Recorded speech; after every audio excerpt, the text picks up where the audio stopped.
Sa mga susunod na araw, we will be going out of town kasama si Mrs. at hindi namin pwedeng dalhin si Tyson dahil walang mag-aalaga sa kanya at magiging busy na rin kami. Pamilya na rin si Tyson pero yung pupuntahan kasi naming lugar, strictly no pets allowed. Medyo namroblema kami ni Mrs. kasi saan nga ba namin siya pwedeng iwan na wala kaming maaabalang ibang tao.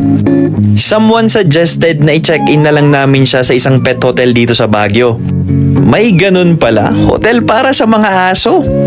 Nung una nag-aalangan pa ako kasi ayaw kong basta-basta na lang iniiwan si Tyson sa kahit kanino.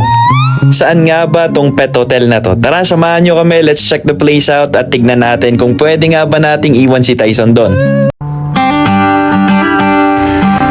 Gamitin natin tong Bugatti, may sticker na Bugatti yan, at hatid natin si Tyson, tara!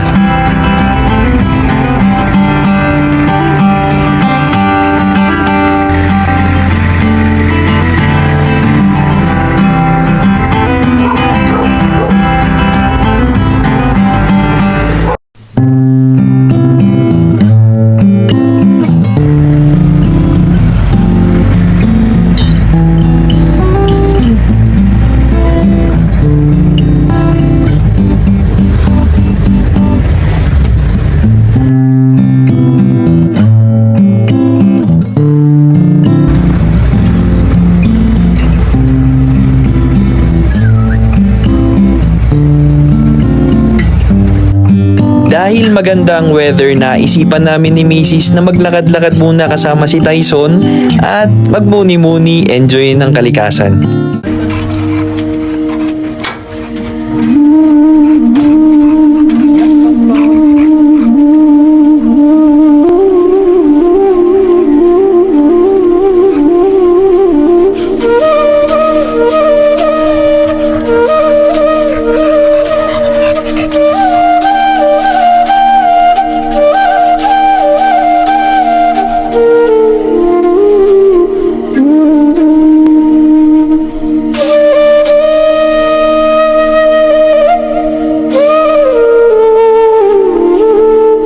At habang naglalakad, may naispatan na naman si Tyson. Ayun, ang nasa isip na naman nito ay ulam, karne.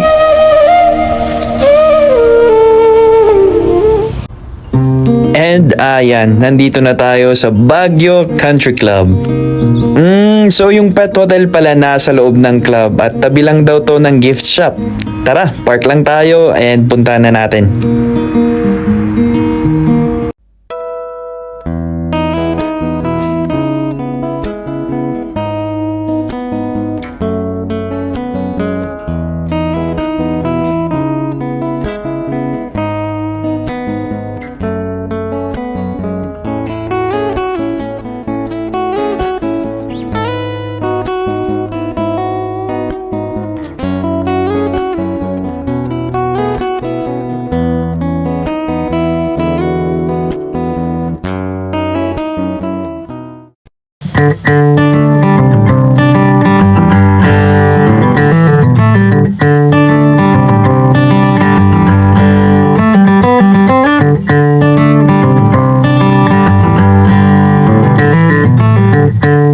Sinalubong nga pala kami ni Pidot. Bakit Pidot? Kasi napidot lang siya ng mga staff around the area at nung wala namang magki-claim, inadapt na siya ng Baguio Country Club.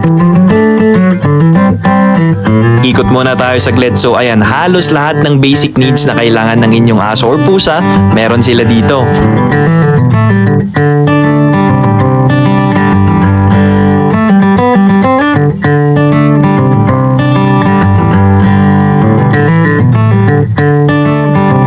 Hindi lang pala aso ang pwede dito, pwede rin ang inyong mga pusa.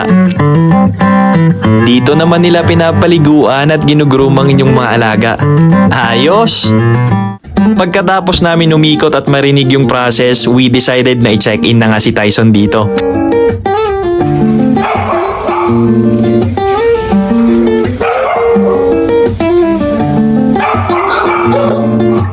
Ayos, may naka-ready ng potty pad, tapos may kama pa siya dito. Okay ah.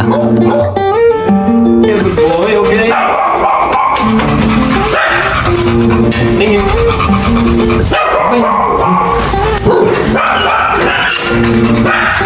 Bye-bye. At syempre, meron ding space sa labas kung saan pwede maglakad o di kaya maglaro ang inyong mga fur babies. Ayan, nagbababay na si Mrs. dahil ilang araw na namang hindi namin makikita si Tyson.